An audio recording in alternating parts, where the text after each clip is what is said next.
Welcome to the Tap In Tap Out podcast. I am your host, Alex, and as always, in this podcast, we tap into discussions around mental wellness, spirituality, and pop culture, and tap out of the patterns that no longer serve us. Amen. Happy New Year, everybody. Yay. Insert some claps. I am here. It's January somehow. Yesterday it was April. And now it's January. Anyway, how y'all doing? I am obviously freaking out because I don't know how a year passed. But at the same time, last year felt like 12,000 years. So anyway, I'm recording this on the 2nd of January. I was gonna record it like the 31st and make it kind of like sentimental, but I didn't get to do that. So here we are in January, recording the first episode of the year. Yeah, how y'all doing this week? I guess this fresh week. Time is a social construct. I mean, just to start off, really and truly, time is a social construct, and so whatever. But if you guys didn't know, you could probably guess. I've mentioned it here and there before, but the new year is very important to me, emotionally. And like, I really take it as a fresh start, you know? And later in the podcast, we're going to talk about resolutions. But right now, we're just going to catch up about the last time I was here, which was last month. Yeah, what do I have to update you guys on? Let me think. Oh, Insecure ended. My favorite show in the world, by Issa Rae, has ended officially. The last episode, I think, was the 26th of December. Very emotional. I did cry. More than once, actually. The producers / Issa finally gave us a longer than 30-minute episode for the finale, which was very nice of them. It was like 41 minutes. Without too much, I guess, spoilers, even though the show's page has already spoiled a lot of whatever. But I was really honestly content with the ending. They gave a lot of the characters really, really nice endings. And what I liked about the finale is that it wasn't this like complete end of the characters' lives. Like, I think one of the producers described it as us like jumping off the cliff, not the cliff, child.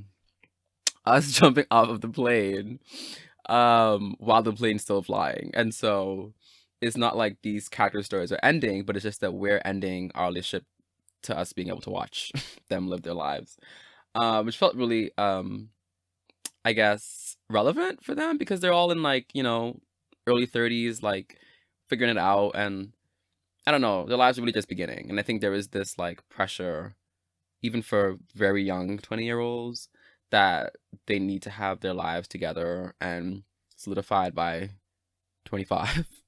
When that's really not the reality for most people, especially in these times.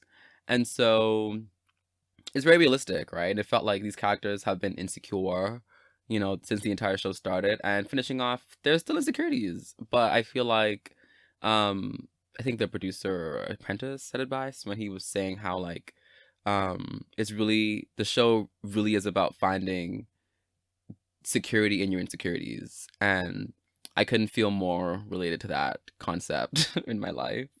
And so you haven't watched Insecure ever, please do. It's on HBO Max. It is an amazing show about two best friends who go through it and everything to do with that. And it's amazing and funny and emotional and the best thing ever. So yes, that's my Insecure wrap up. Oh, by the way, I guess for context, I am recording this in the evening, which is new for me because I usually record this like during the day. And I feel like because of that, I'd be rushing. I don't know. I'd be like running against the sun sometimes. But now the sun is coming down at 2 p.m. in the day, I don't feel the same need to to record that quickly. And so if the energy feels different, it's a new year. It's a new me. But it's also like the nighttime. So that's why I'm kind of like taking it slower right now. But in terms of other shows I've been watching, I've been needing to like find new shows now that my one core show is like officially over for good. I feel like I need to open my heart up to more TV and movies as a culture consumer. And so right now, well, actually, by the time I wrote these notes down a few days ago, but I already binged all these shows. So um Harlem on Amazon Prime, very good show.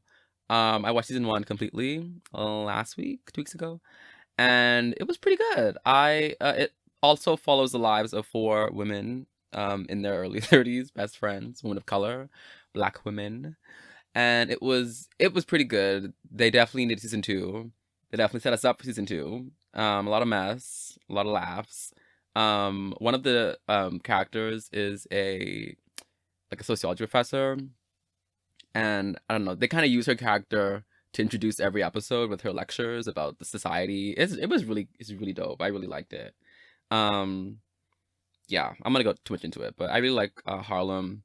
I have some thoughts around it, but not really fit for this episode or this podcast. I mean, it's fit for the podcast, but just not this episode.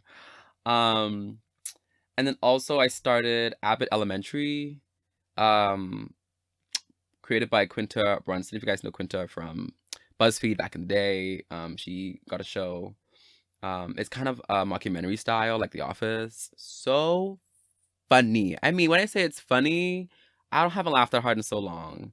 It is so funny. It takes the story of Quinta's character, who's like a young teacher at a public school in Philadelphia, and just kind of like the ins and outs of that experience and her relationship with other coworkers and the principal, and it's just so funny. They released 1 episode already, and the rest will be released, I think in January, like this week, like the 4th. But when the episodes get uploaded, I think it's NBC. Pretty sure NBC. But the episodes are up on Hulu once they get released, so that's where I watch it. But so funny. Also, oh my gosh, I should know his name. I want to say Tyler James Williams is his name, but he plays Everybody Hates Chris. He plays Chris on that show from way back in the day. All grown up, obviously. So very funny show. Highly recommend that. Anything else I've been watching? Not really. I will be watching RuPaul's Drag Race, which I don't talk about much on this podcast because it would be too much. And I can't be showing all sides of me on here because I need something for myself. But I have dabbled in some Drag Race commentary here before. When needed, when necessary, for the culture, I will bring those conversations into this podcast. But it's one of those things that I keep to myself because I really enjoy it for my personal watching. And so RuPaul's Drag Race will be coming on this year, I think the 7th of January, with season 14, and I like the mess, I like the looks, I like the drama, so I will be watching. We'll be talking about it, but I will be watching. Anyway, let me move on. Music wise, during the holidays, by the way, this is my first holiday that I didn't go home. It was the first time that I stayed where I am at grad school, and did not go home. And it was interesting. It was definitely new, and so it was definitely a period for me to do a lot of reflecting, which I ended up liking a lot, but also trying to foster rhythms to make me not feel as what's the word? I guess dissonant with my location. um, and so for me, that looked like playing Mariah Carey's Christmas album because growing up, I mean, every December, my family would play that album in the car. Literally, favorite month of the year. just to hear that album on repeat all month into January. Oh my gosh, I know every run, every riff, every note from that album because I've heard it all my life.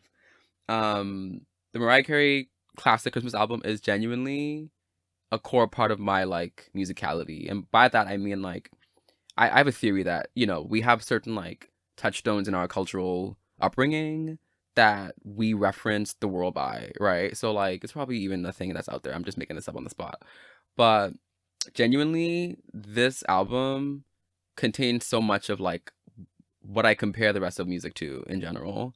This album is gospel. This album is R&B. This album is Christmas and like storytelling and the songwriting. Obviously, like this album is timeless. Not that I need to be the one talking about Mariah Carey's timeless Christmas music, because I mean this is not news to anybody. But yeah, I am. The album is literally national treasure, a national treasure, international treasure. Okay, because I'm not from America. It's international treasure. Um, Specifically, and I'll play this song year round. Confession: I play music on Christmas year round. Not like Silent Night, but like certain Christmas music I will play year round, and you can't shame me for it. One of those songs on Mariah Carey's album, no one talks about it. I say this all the time. No one talks about this, but truly, no one talks about this song. "Miss You Most," Mariah Carey Christmas album. Oh my gosh! I mean, that song is just. I remember being like 5, 6 in the car window, just thinking about a life I never had. Just I don't know. I think that song in general is really integral to the way that I think about like ballads and like sadness. I think about that song specifically, and this like reminiscent kind of pensive state of mind, like, and just sitting in a feeling. Mariah's gonna sit in a feeling. One thing she's gonna do is sit in a feeling. And I love that song. It talks about the seasons and like that's like one of my favorite songs of all time, honestly. "Miss You Most" by Mariah Carey. I mean, oof. That song is just so important to me. Anyway, other than Mariah Carey, I have been getting a lot into Thames recently. And by a lot, I mean I listened to like 3 songs that I love. I need to go listen to more songs, but I haven't done that yet. And so, one of my goals this year is listen to more Thames. It's not a resolution, but it's just a general goal in my life. Because she's amazing. Her live performances are also really good. And I've been speaking on her for a long time now, but I apologize. And I'm on the boat, and I'm not driving the boat, but I'm on the boat with y'all. Okay. Um. Also want to shout out Maverick City Christmas album, the new one that came out last month. I think it came out November, low key. But you know, I be late, so um, so good. Maverick City's the one before this album for Christmas, the one that came out last year. I guess. See, now I'm talking about last year. I mean, 2 years ago. The one that came out 2 years ago. Some songs on that album I listened to throughout the year. Many of them actually, because they usually mash up like a non-Christmas song with a Christmas song, and so yeah, the ones that came out this year though. Look at me again. The ones that came out last year, as in last month, which is so good. And they included like this choir now and a lot of the tracks, and it was great. Deep shout out to Melvin Crispell. Crispell, I don't know how you pronounce it. But so good. I remember him. I didn't watch Sunday's Best. I don't know why. That escaped my cultural consumption growing up. But I knew of Sunday's Best forever. But it's like a singing show for gospel artists. And he was on it a couple years ago. I believe he won. I think he did win. I'm pretty sure he won. See, new year, same same sloppy facts over here. Anyway, I'm pretty sure he won, or at least he was a finalist. I know he was a finalist. I'm pretty sure he won though. Anyway, amazing singer. I also heard him on the Terrell Show last month or 2 months ago. Terrell Grice, his YouTube channel for Song Association, and love him. So they had him on the album for like a couple songs. His rendition of "Oh Holy Night." When I tell you I cried, please just pause this and go look it up, and then come back, and then as you wipe your tears, you can listen to me talk again, because that song was just so good. Oh my god, I played it back 1,000 times. His sensibility with like where to go with his voice is just crazy to me. Pure goals, and so we love that. And then very random plug to finish off this culture holiday catch up. I was thinking about like what music has really like got me through last year, and I'm gonna single this one out just because. But I was listening to Planet Her again recently, and I just realized that album. And this is a very personal thing. I don't think this is everybody's take, but for me, that album has been really like coming back around in stages for me. Like I listened to it the first time, downloaded my 4 songs I liked, and moved on. And then maybe 2 months later, I went back, or I'll hear someone play it on like Instagram, and I'm like, wait, that sounds good. And I'll listen to that one. This sounds different again. And then in December, I did it again, and I stumbled upon some more songs that I didn't like at first, but now I do love. And I'm like, this is crazy when songs do that. So shout out to her album by Miss Doja Cat, because I genuinely love that album more so than ever. I haven't gotten around to loving the deluxe version yet, so that'll probably happen soon. I do love from the jump. I love that song with Eve. But I fell out of it. I think it's called Tonight. I'm gonna fall back into it probably in 2 months. So yeah, the album is just giving in ways that I didn't expect it to. But thank you to Miss Doja Cat for that. Yes. So this week on the podcast, we are talking about resolutions, my thoughts on resolutions, maybe some helpful tips if you're a New Year's kind of person and you want to get into it for the year. Also for the tap out, I will be talking about a resolution, I think. We'll see what happens. But don't stop yet, because this episode also has a lot of updates for the podcast. Moving forward for the year, I developed a plan somewhat. And so listen through the episode. I hope you guys enjoy it. I will take a quick break, and when we get back, we will jump right into the tap-in for the week.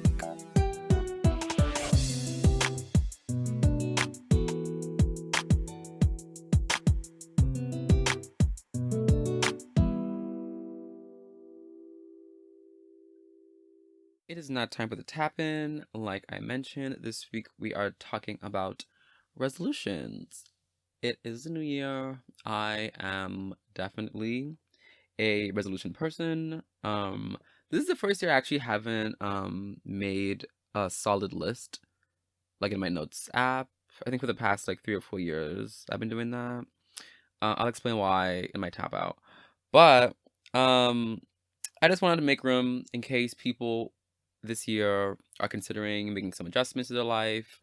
It's a great time. There is always a really big discussion around resolutions every year, even though somehow the mass majority of people say, I guess I'm going to be about to sound shady, but every year people are like, oh, no one does resolutions, no one ever keeps up with them. But somehow every year resolutions are in our conversations on Twitter, Instagram, all the things.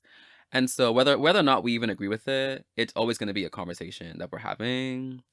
And I think that's just, not that we need resolutions, but a part of me is like, stop fighting it. It's okay to resolute. Okay, it is fine. Like, I don't know. I just feel like it's like friendship, right? Like, I feel like friendship is a conversation that will always be relevant, because my idea of friendship is always changing, literally every month.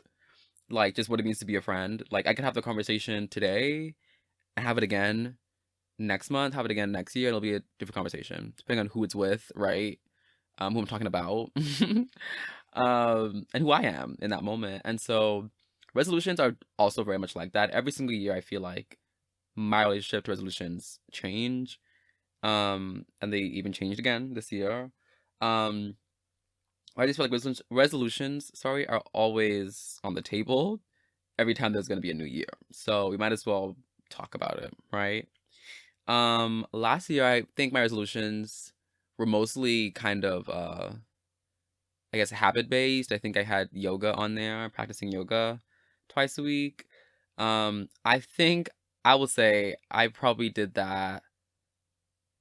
So I did it between like January and April. And then I think that is also like the usual time people have resolutions for. But it's because I graduated and I moved and stuff. Anyway, not that I'm excusing my behavior, but I am. And so I picked it back up in September, because for my grad school, if you didn't know, if you're new to the podcast, I'm studying to become a licensed therapist. And last semester we did a lot of like talk about wellness planning and addressing your own wellness as a person.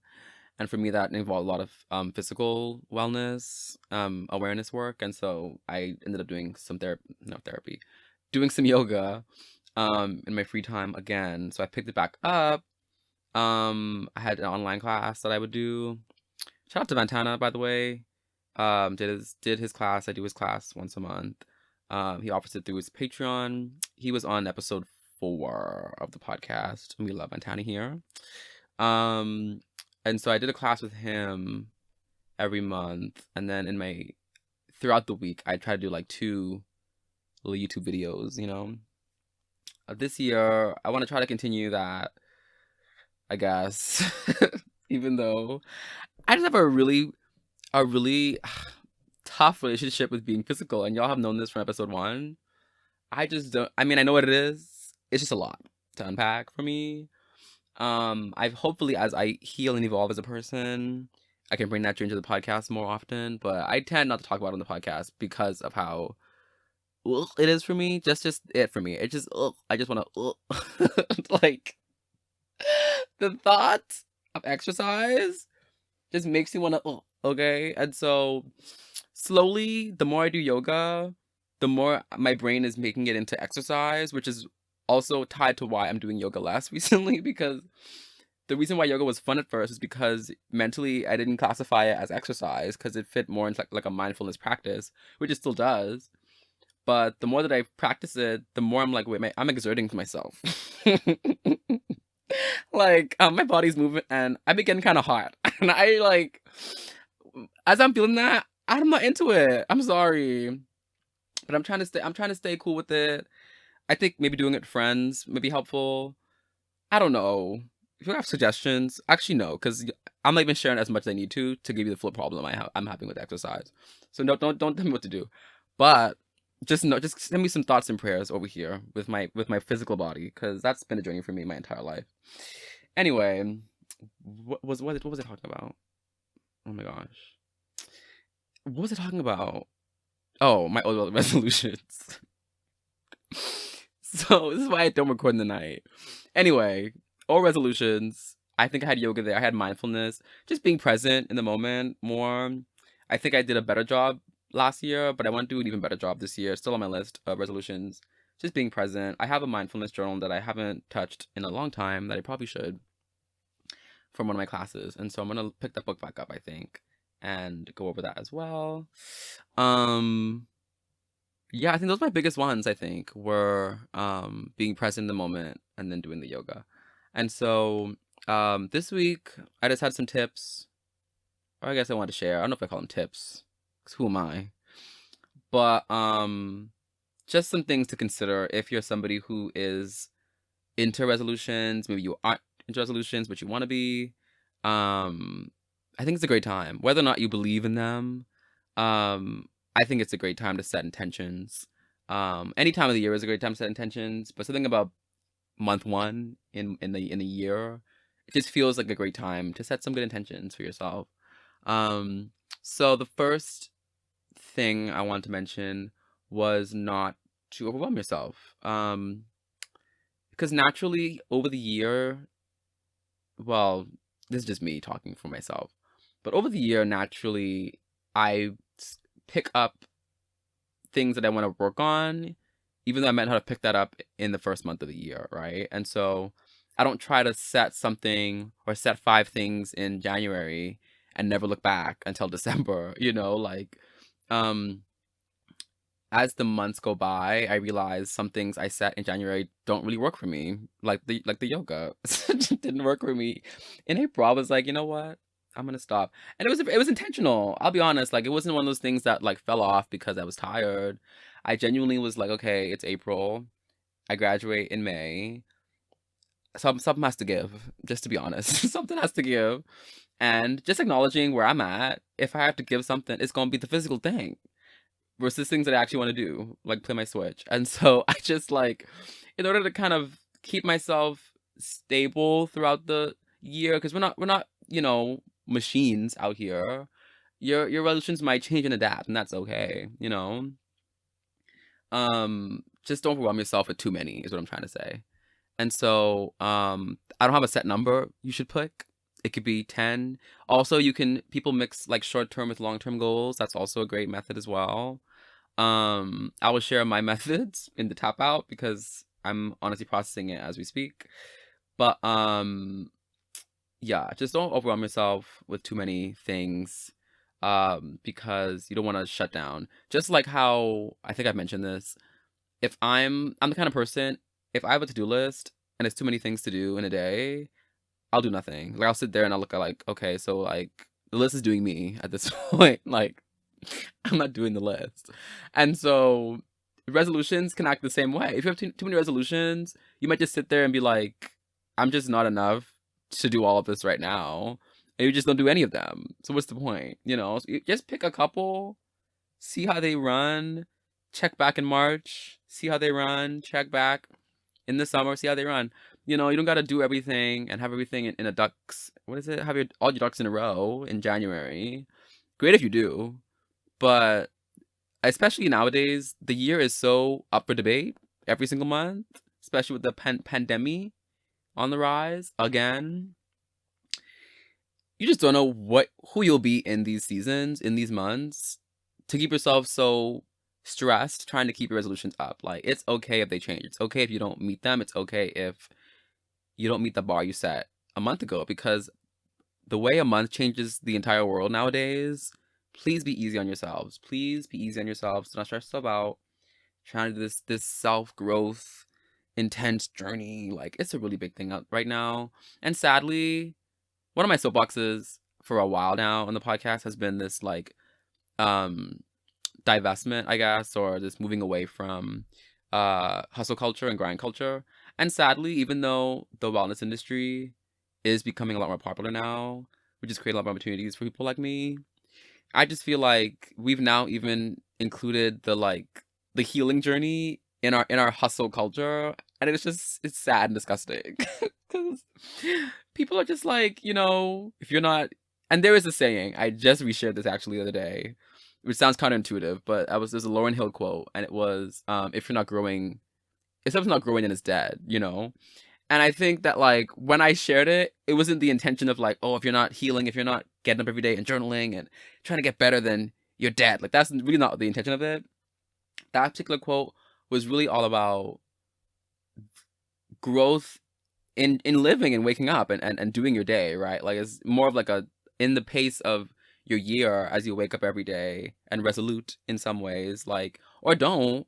You're growing, right? Because a new day is experiencing you and vice versa, and you're experiencing a new day. And so things that aren't waking up, things that aren't rising up to the occasion of the day, they're usually dead. They're not alive, because you're alive, you're naturally growing, when you walk out the door, when you stay in bed, naturally you're growing physically inside your body. Something's growing, so it's more of that energy when I talk about if things are not growing, then they're dead. But in terms of this hyperfixation now on being completely healed before the next relationship or before the next job or before the next opportunity you get, or new friendships, like, it's hard. I think we're making it a little bit too hard on ourselves, especially nowadays. The nervous system is working really hard to keep us calm in all the stress of the world. And I just feel like we can take a step back from treating our healing journey as if it's, I don't know, like a part of grind culture, hustle culture. It's just not fun. I'm not having a fun time. Healing, I don't think healing should necessarily be a fun time, but it should be miserable, And that actually ties into my next point, which is keeping yourself accountable with your resolutions. Most of the time that looks like telling somebody about them, having community, and if that's not an option, maybe working on that being your resolution, genuinely, the more I think about it in my own personal wellness journey, I really can't do this by myself, and by this I mean life. Most parts of life. And it's hard to think about because I'm still working through a lot of ideas around trust. Very recently, actually, I went through a really weird tizzy with, like, trusting people, and it comes around every, like, 3 months, honestly. But it's really hard to consistently rely on somebody or rely on people in your life, even from an emotional, social place. Like, psychologically, I don't want to count on anybody. I do not, like, because people are also going through it. People are also changing. And it's been really important for me to intentionally reach out to people and communicate my needs and my wants in a way that they understand that, you know, we need each other, you know? And a part of, I think, resolutions for me that's gone a lot more well more recently has been me telling my friends about what I'm trying to work on. Because then in a couple months when we do a call or something, they'll ask me how that's going, you know? And there are some resolutions I don't share with anybody because that's my business. But for the things that you know you can tell somebody, try to tell them. And again, if you can't tell anybody those resolutions because you don't trust anybody in your life, there might be a lot there. So just explore that. Like, what does it look like for you to tap into somebody this year or work on a relationship enough that you can trust them to tell your resolution to, you know? Like, just consider it, you know, because I really feel like um we really need people. And side tangent, but bell hooks, who I talked about in this podcast many times, has passed last month. Rest in peace to her. But often I've talked about her book, All About Love, on the podcast. I've been meaning to make an episode about that book, but I didn't do it. But I talk about it enough within each episode that honestly is making itself its own episode right now. But in the book, she talks about how self-love can't flourish in isolation. I talked about this before on the podcast. I feel like a broken record. But that really did change my life last year. The fact that even in loving yourself and in resolutions where we're trying to be the best person we can be, really understanding that in order to truly love ourselves and want the best for ourselves, we need to include people on that journey with us, you know, because we don't have it all, and that's okay. We're not designed to have it all, you know? But we're designed to do it with others, you know, whether that's a friend or a romantic partner, your family. Like, we can't exist alone in the world, you know. We have to exist in tandem with somebody else, even if it's a coworker or a boss or an accountant or whoever's in the back of your Venmo account sending you the money for your pizza. Like, we're always working with somebody every single day, whether or not we believe it, right? Someone made the bed you're sleeping in, you know. Someone designed the logo on your coffee machine, you know. Like, we always exist in community with other people. We just don't always realize it.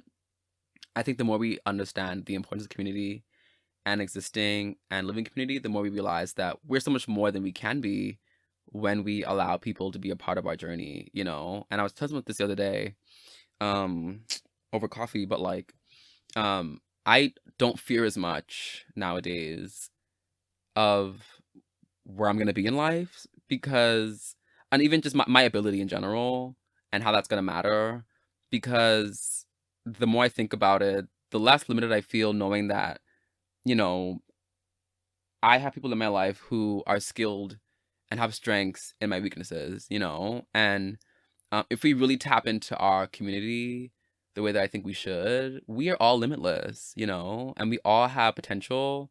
And if they begin to overlap with each other, like, what can't we do? You know, the greatest business ideas and companies and stuff, like, a lot of them started with two people who really trusted each other, and their ideas, their strengths, weaknesses connected in the right ways that produced success. And so, like, I don't feel as stressed nowadays about where I'm going or what I'll be able to do, because I realize that I can't do it alone.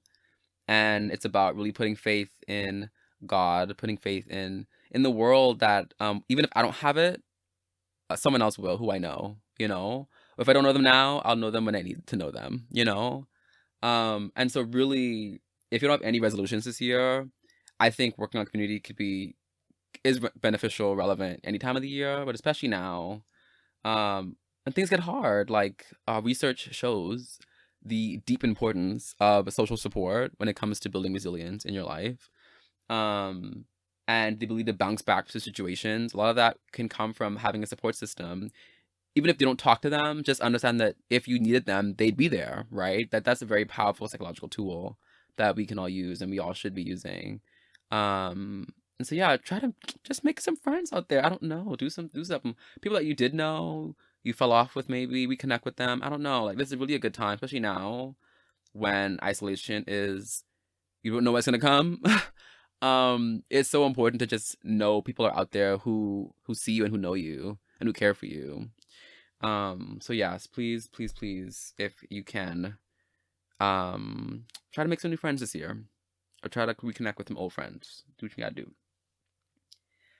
Lastly, um, last tip, resolution tip I have, is try to, if you are doing a resolutions list or some kind of strategy, try to match up something that you want to work on or improve or start doing with something that you're already doing that you want to keep doing. So this is kind of adjacent to like the short term, long term rule, but I feel like what's helpful for me sometimes is to, instead of only putting things on my list that I have not started at all and I want to start doing tomorrow or next week, look at your life and look at the things that you have already been doing, as basic as they might be, and just put them on the list as well and continue doing them. So, for example, I take vitamin D gummies, right? So instead of me just writing, start yoga next week, start reading that book, read the Bible twice a day, blah, blah, blah, I can put those things down, but in between them, you know, I'll put continue to eat your 2 gummies a day. Continue to drink your emergency in the morning. Continue to do X, Y, and Z. And what you'll see is that, well, there's a lot there that I could unpack, but really, I'm thinking right now about how we consider ourselves and our self identity and our image, and how if we can somehow connect the person that we want to be with the person that we already are, I'm imagining that will make our lives a lot easier in terms of creating a more embodied version of who we want to be in life in this moment, you know, because really at all times we are who we were, we are who we are right now, and we are who we want to be, right? All of that's kind of happening at the same time. And I feel like if we can do a better job at connecting the past, the present, the future, we'd be a lot happier, I feel like, and a lot more in our bodies than we usually are, you know, because if we're so focused on the ideal, like the person that's gonna be doing all those things by December, which probably won't be the case, then we lose so much of what we're already doing that's good for ourselves, right? Like, you somehow on this podcast, you found a way to press play, listen to it, hopefully doing your day, right? You might have already woken up, gone to work, gone to school, whatever. Like, you're already doing so much and you're already so successful. Trust me. If you have the time to listen to this podcast right now, you had to do a lot to get here. And so be proud of yourself. There is so much success in your life that we do not consider success because it's so mundane and it's so boring and so normal. But there's so much success in the normalcy of our lives. We don't really give ourselves enough credit for what it means to wake up and do a day and then go to sleep and then do another day. Like, it's serious, like how important it is to recognize the success of the life you already have, you know? And really it's just adding icing to your cake at this point. That's how I see it, honestly. And it feels kind of deranged sometimes because I don't feel very successful some days. But other days I'm like, I already made it, you know? Even though I very much have not. It's a mindset thing. It's a mindset thing, you know? All right, so that's all I have for the tap in this week. Hope that was helpful for you guys. I definitely feel like the gears are grinding. The gears are grinding in my head. We're gonna get there. But if you have special resolutions, you want to share it with, like, on social media, like, do that. Like, if that means that's important for you, if that's something that will keep you accountable, then do that. Let me know your resolutions. We'll take a quick break. When we get back, we will do the tap out and wrap up the show.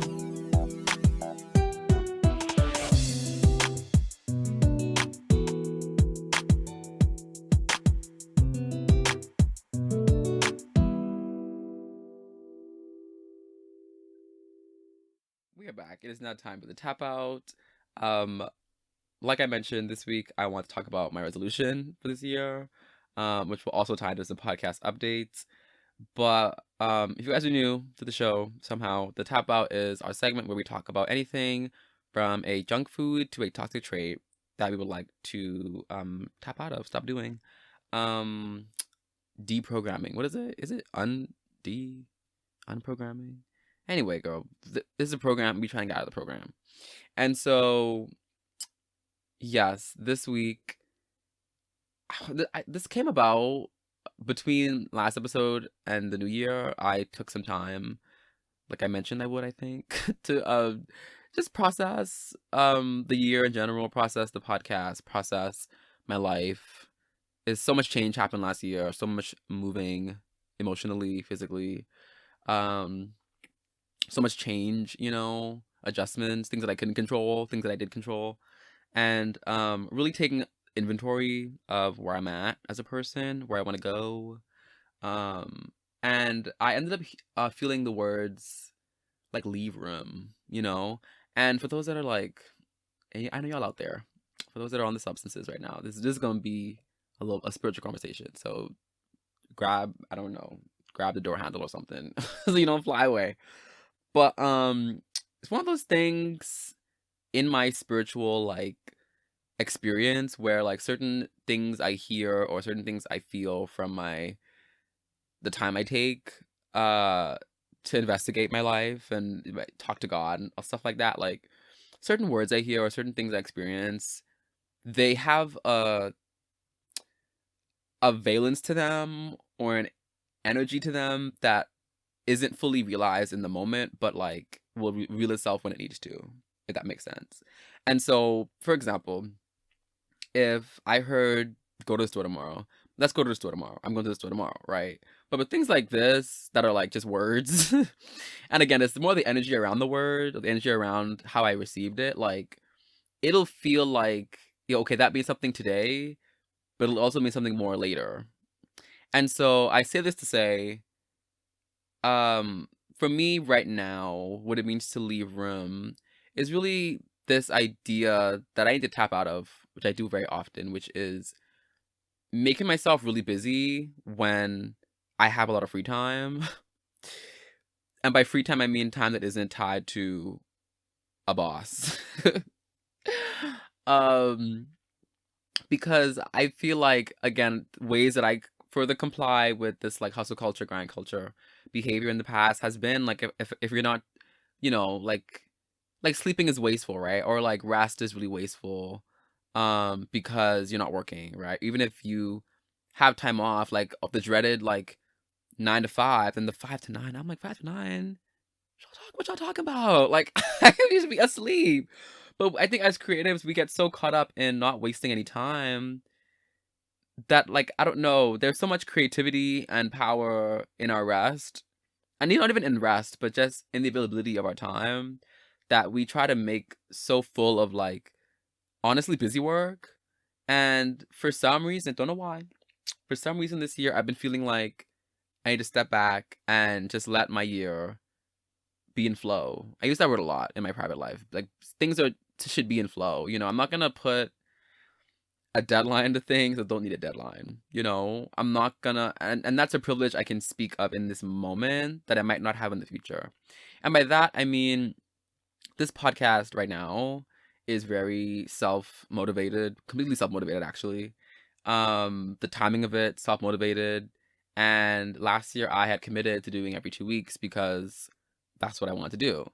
And I realized that, there's going to be a time where hopefully somehow I fall into a routine or some kind of opportunity where I'll be, mandated to release episodes every certain amount of time, whether that's every week, whether that's every 2 weeks, whatever. But right now that's not the case. And in some ways I've seen that as a disadvantage because I'm less accountable to posting.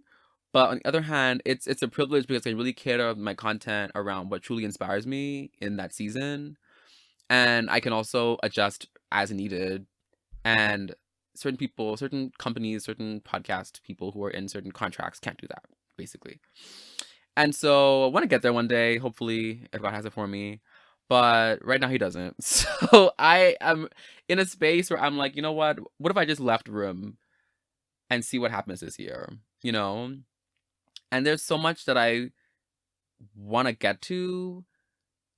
And I think about my life. Maybe you can relate to this if you're like in mid-20s. I don't know. But I'm in a place where like there's so much in my life that I could do, right? And it really is like hard to determine or discern like what is your actual life path and are you on the right path to get there, And I realized that, again, tying into what I said earlier about how in our 20s we get so caught up in trying to be solid and everything completed by 25. Like, if we really take the time to explore the parts of ourselves that we can access right now, like, instead of trying to perfect or really trying to niche down so soon, and this is just a very specific word for me, I don't know if this is for anybody else, but if I try to niche down so soon, I might miss out on what's really there for me, you know, and what's gonna really bring me the success I don't even know I desire right now, you know?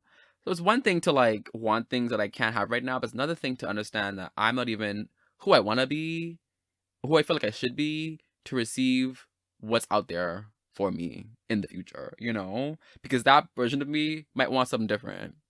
But if I don't give that version of me a chance to breathe and a chance to grow and a chance to live, I'm not even have an awareness of what I even want for myself in the future. Because I'm so focused on staying busy in the present with what I think will just keep me grounded and keep me focused and keep me on the clock. I'll miss out on what's really out there for me in the future. And I'm really trying to invest more in a long-term contentment, a long-term piece of my life, and not this short-term, like, okay, I made sure I did 50 episodes this year, so I'm good. You know, I don't want to be like that. And it isn't my calling like this year, you know, might be next year, I don't know. But this year and that might change in a month or two, right? Back to my resolutions, tap in, like this mindset might change in a year or might change in a month, might change next week. I don't know. Because very much so, if I get some kind of deal in the emails next week, things could very well be different. You know what I mean? I'm definitely not speaking this over the entire year. This is truly just for this moment. And to be more transparent, like last year, I was pitching the podcast around, and not say it didn't go well, because I did the day I pitched, and it was a good practice for me. But I realized that, like, you know what I mean? Like, as it is, like, I'm loving Tap In Tap Out, the platform, loving what I do here. Definitely can be improved in a lot of ways, on my part, and also just my access to resources. And in terms of what I can and can't control right now, like, it doesn't fully make sense for me to focus so much on this as opposed to really healing and tightening the person that is going to be involved in the future version of whatever it's going to be, if that makes sense. And so I'm really more invested right now in making sure that I'm growing as a person, because really and truly what's connected to me is going to grow with that, you know, versus trying to grow a certain I don't know, fruit of my labor. Why not just grow the laborer, you know? Like, I'm trying to focus more on like growing the roots, if that makes sense, than the branches. And so with that, I have a lot of things I've been wanting to do that I haven't gotten to do because I've been so busy last year. Like, so many books I wanted to finish reading, start reading. Also just living life.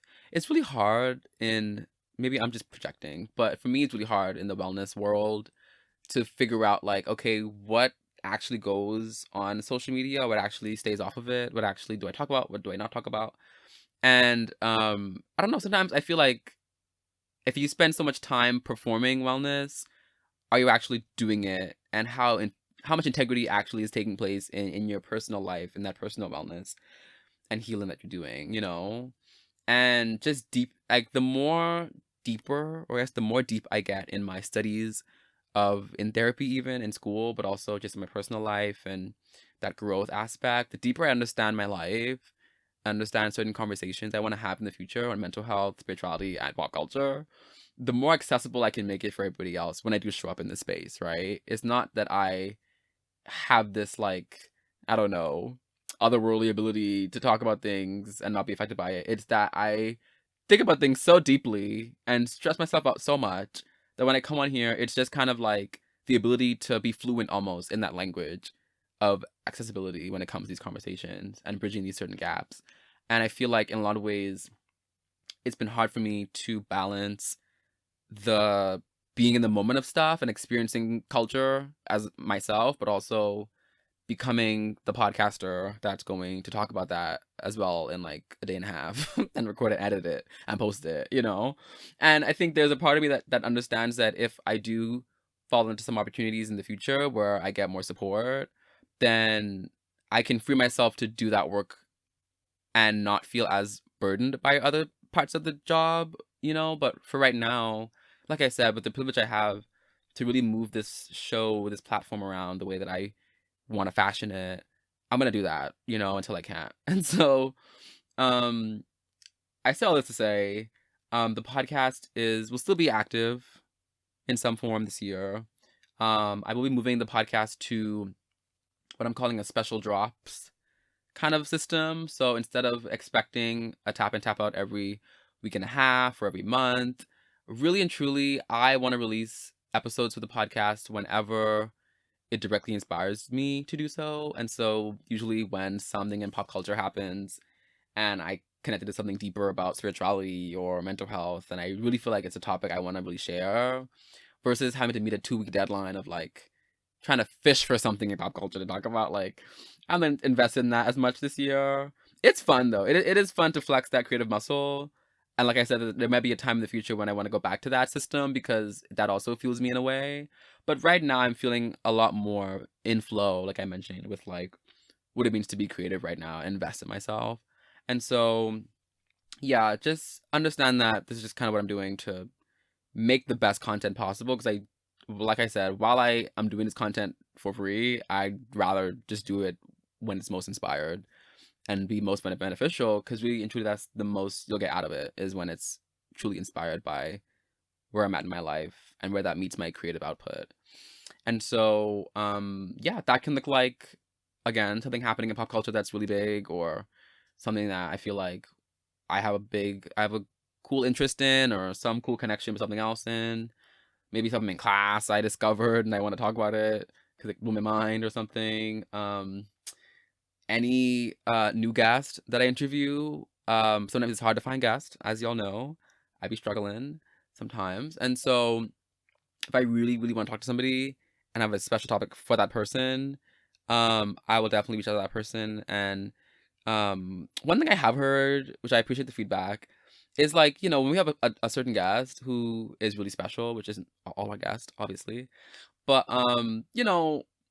I only ask for a certain amount of their time just because, but if I feel like I have a guest that I genuinely want to get the most out of, I feel like with this method and this fashion of the podcast, like I will genuinely be asking for like as much time as I can get from them, right? Instead of like a 30-minute, jump up and down, like really just getting that person and having a full conversation about them and with them, I think it's beneficial for us versus just trying to getting where I fit in, depending on the person, because some people are genuinely really, really busy and I really want to get a certain amount of time with them.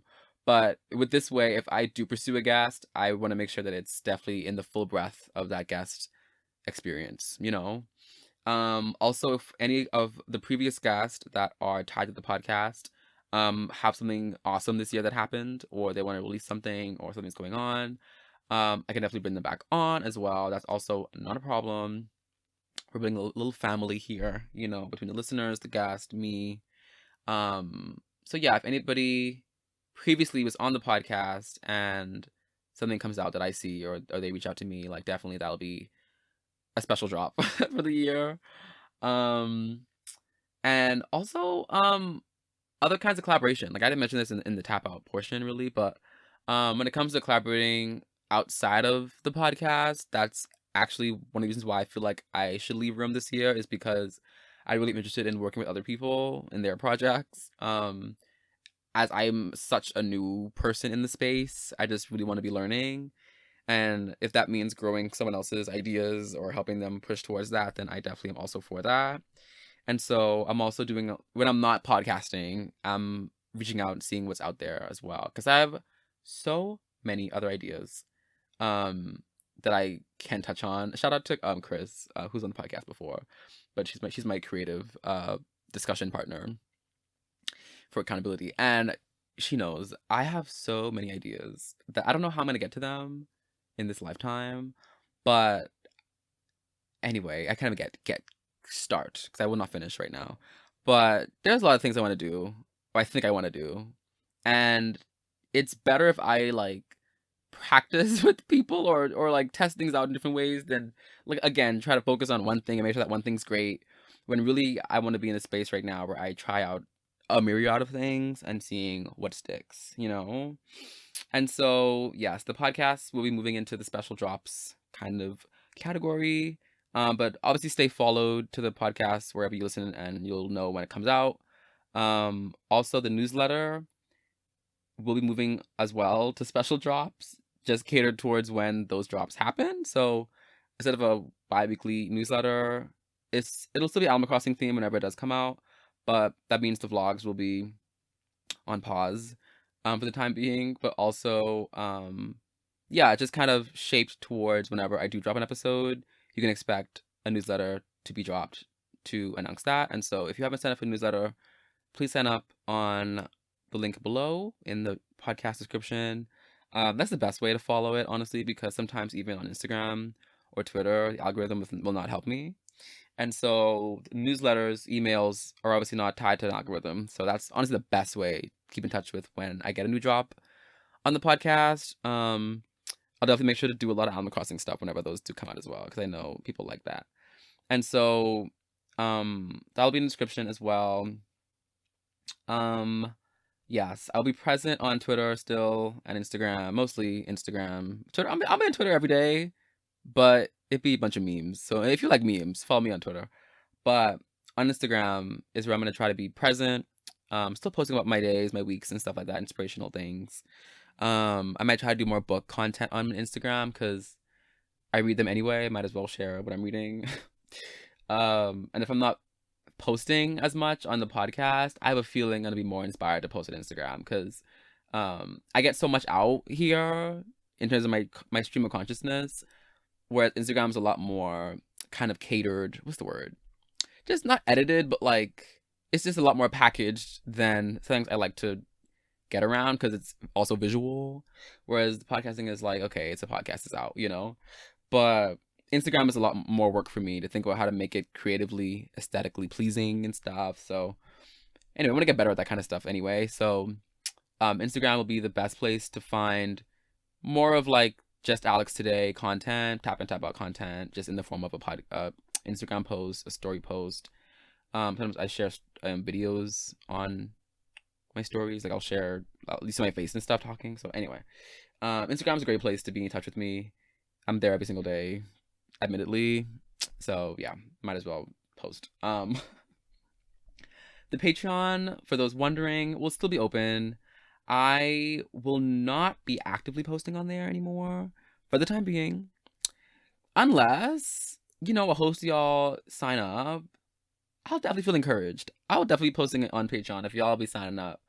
But for the time being, it's still open. If you check it, I think I put like under construction. But the tiers are still there. I still have my ebook for the guided journal available on the Patreon on the highest tier because it's still not available on Amazon. It won't be on Amazon, even though the physical copy is. The ebook will still be there. So if you sign up on Patreon just to get the ebook, that's also fine. You can really like buy it there and then cancel your subscription. That's truly okay. If anybody already has the ebook or the physical copy, thank you again for purchasing it. As always, I've said it before, but if you've read through it, you have questions for me, you want to talk one-on-one, I'm always open to that. I can even make time for that in my week. Trust me, I have time. So yeah, even if you unsubscribe from the Patreon, you still have access to me as a person. But again, as I reorient myself, as the podcast, my creative space develops, definitely look forward to certain aspects of whatever's connected to me also changing as well. So the Patreon, Tap and Tap Up podcast, even the Questions That Need Love kind of world that is kind of a little pocket world that the girls have now. Girls is gender neutral. But the girls have access to my guided journal, which has a lot of information about myself and a lot of juicy nuggets and just really good ideas. I definitely have been thinking about also repurposing some content from that journal into Instagram posts as well, and maybe bonus content on here. I really don't know, again, but I'm leaving room to figure that out. And so, yeah, even my Heart of Shema Instagram blog, which I do not post anymore for the past like year, but But that's still a thing as well. Instagram at Heart of Shema. That's kind of where I started posting creative mental health stuff. And so I've been thinking about how I'm going to work that page again as well, because I really love the core of that page. Is still really important to me, and it's obviously what started a lot of these different things now. And so whether that's, the podcast, the journal, the Instagram blog, my own personal page, just Alex Today, even, like, I have so many things I can work with, and I want to just leave room this year to kind of figure out where I want to go next with something. And it might be something new, which also is very exciting for me, because I've been thinking about doing some more writing and exploring that as well. So, without further ado, I think that's all I can say about my life that I want to. So, I hope you guys enjoyed this episode. I tried to make it, a really full one, because I do not know when I'll be back, and I can promise that. So, if you guys want to still send me episode ideas, topics of conversation you want to talk about or whatever, like, please email me at heartofshema@gmail.com, or just DM me. Also, I have a website that's up. It's been up for a while, but it just has information about me, where to find me, the podcast, the journal, all the things that I talk about is on my website. It's also in the description as well, justalextoday.com. Like I said, my socials at justalextoday on Instagram and Twitter. Please rate and review the podcast 5 stars on Apple. Helps a lot. You can find this podcast on Spotify, Apple Podcasts, YouTube, Anchor, all the places. I love you guys deeply. Deeply appreciate, the support as always. Really hoping this year is amazing for everybody. And even though it might come with some hard times, I genuinely feel like we gonna be okay. We gonna be all right. So anyway, I'm gonna stop now before I ramble on too much. So yes, I will see you, and have a good year.